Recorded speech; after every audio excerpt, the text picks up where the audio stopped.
é mais tranquila, eu tenho que lembrar da regra da mão esquerda de magnetismo. Veja bem. 2023/2. Dois corpos esféricos condutores estão inicialmente carregados com cargas elétricas menos Zezinho e mais Ezinho. Mais Zezinho, menos Zezinho. Tá aqui as duas, ó. Olha, elas estão, aqui é só a carga, elas estão desenhadas aqui, ó. Aqui é a bolinha, aqui é a bolinha. Aqui uma, menos Zezinho, e esse aqui é mais Zezinho. Respectivamente. Então, dois corpos esféricos, condutores, sendo carregados, tá. E fixados em suas posições. Então, inicialmente estão presos ali. Pregou, martelo, martelo, as duas estão presas ali, elas não podem se mexer. Conforme está na figura 1. Porque elas querem se mexer, elas estão se atraindo. Ó. Sem cargas opostas, a gente aprendeu em eletrostática que cargas opostas se atraem. Mas alguém pregou, colou ali, vocês ficam quietinhas aí. A distância entre os dois corpos é muito superior ao seu diâmetro. Significa que eu não preciso me preocupar com o raio. Isso aqui, ó, está te dizendo, traduzindo. Não precisa se preocupar com o raio das esferas. O tamanho, as dimensões das esferas. Tá bom? Então, facilitou nossa vida.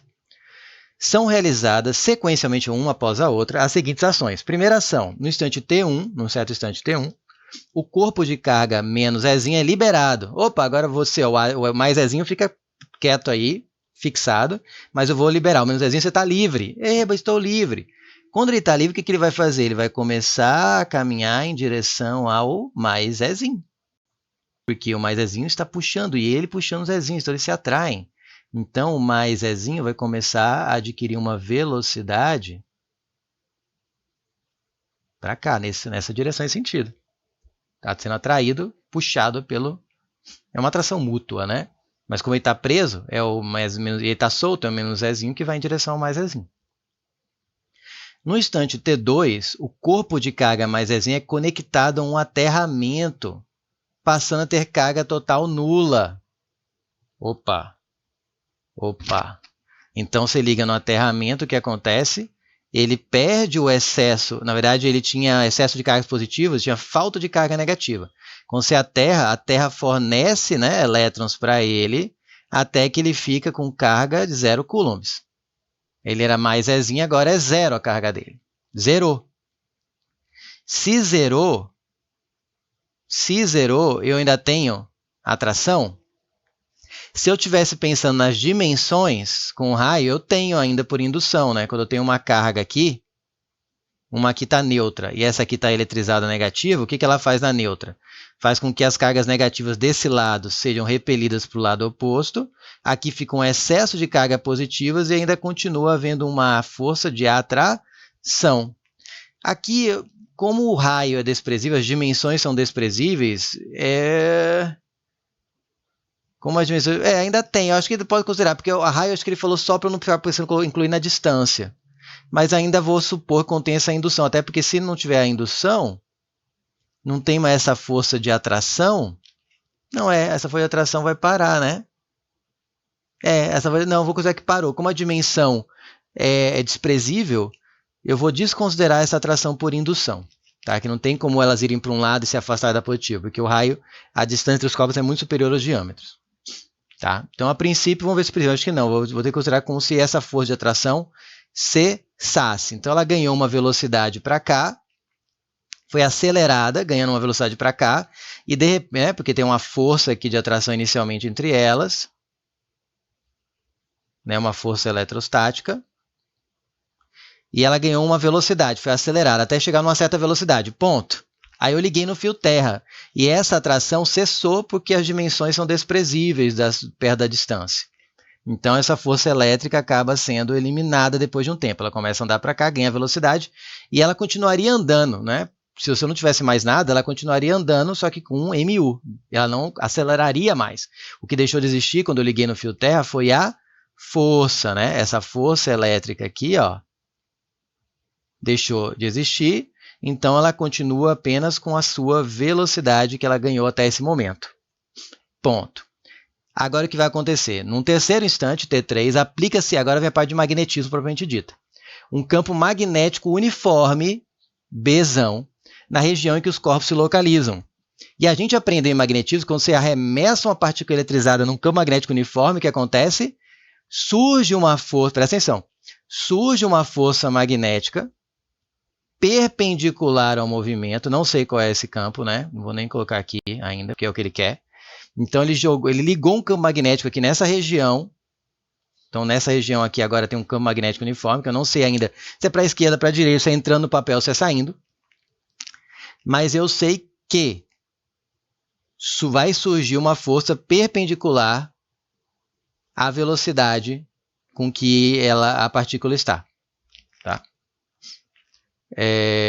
Perpendicular à componente perpendicular, na verdade. Mas vamos pensar em perpendicular, não vamos complicar as coisas não.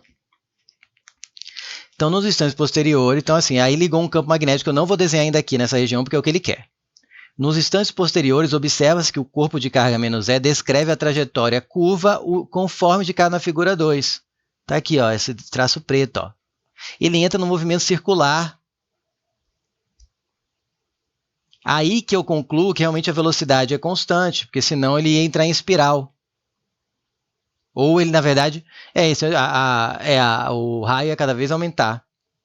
Enfim, na verdade eu estou acabando de sair. Eu acho que eu nem vou ficar meditando muito sobre essa parte, se ainda há indução ou não, porque acho que os dois, depende de como você encaixar aí, vai dar na mesma. Tem que filosofar em cima disso, mas que realmente não é relevante, tão relevante agora, porque ele só mostra o início do movimento, né? Ele não mostra que depois vai ficar aumentando o raio. Então vamos pensar no início. Tá? Eu ainda acho que é melhor pensar que é desprezível a força, de acordo com o que ele disse. Acho que é mais sensato. Mas estou aberto a discussões. Então está aqui ó, o trajeto dela. Fez uma curva. Gente, se fez uma curva é porque apareceu uma força de natureza centrípeta, uma força que vai fazer o papel de força centrípeta, que não existia antes, porque a força elétrica estava fazendo um movimento retilíneo uniforme. Então, e se a curva foi para cá, eu posso afirmar que essa força centrípeta é perpendicular, o centro de curvatura se encontra para cá. Portanto, a força centrípeta, a força que surgiu e fará o papel de resultante centrípeta, está para lá. E quem é essa força que surgiu? Só pode ser uma força de natureza magnética, porque só quando ligou o campo magnético é que isso começou a acontecer. Então, ele está me dizendo que a força magnética está apontando nessa direção e sentido? Sim, era isso que você tinha que perceber para matar a questão. Agora, a gente tem o V, tem a força magnética, tem o F e que é o B. Na verdade, porque ó, ele fala que marque a alternativa correta, que indica a direção e sentido do campo magnético uniforme aplicado. E as opções ó, estão aqui. Ou B para cima, ou é entrando na folha de papel, na tela do computador, ou é para a direita, ou é saindo, né, que é a bolinha, na sua cara, assim, apontando para a sua cara. E aí? Vamos para a regra da mão esquerda? Vamos lembrar? Olha aqui para a câmerazinha. Mão esquerda, F é o dedão, o B é o dedo indicador e o V é o dedo médio. Faça bom vestibular, como você quiser decorar, FBV. Eu tenho que alinhar quem eu tenho, mantendo essa proporção aqui dos dedos, e o terceiro dedo vai naturalmente apontar para o que está faltando. Quem que eu tenho? A força centrípeta, que é a força magnética. Eu tenho a força, que é o F, que é o dedão, força magnética, e tenho o V, que é esse aqui. Eu preciso saber o indicador para me dizer a resposta. Então, volto aqui, que eu estou voltando, olha aqui. Vamos lá.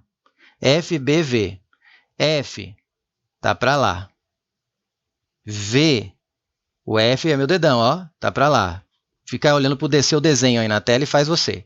F está na diagonal, bem na diagonal para cima, assim, a nordeste, né? BV. O V meu está errado, está apontando para mim. Então, eu tenho que manter o dedão para lá e girar minha mão, meu pulso, para que o V fique aqui. Deixa eu ver se foi igual. Aqui. O F está aqui, ó, para lá. O V é meu dedo médio, está aqui. E o meu indicador vai dizer a resposta.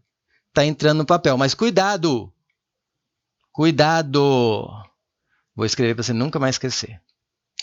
Regra da mão esquerda é, colocar entre aspas, é feita, por que não é feita? Esse é um termo informal, para cargas positivas. Ih, professor, então você usou uma regra errada? Porque não, basta você fazer a regra da mão esquerda E quando notar que a carga não é positiva e sim negativa, você inverte o sentido do que você achou. Mantém a direção, mas inverte o sentido. O que eu tinha achado? F e V. E o B apontando, entrando na tela. Opa, mas é negativa. Inverte. É saindo da tela, indo para sua cara.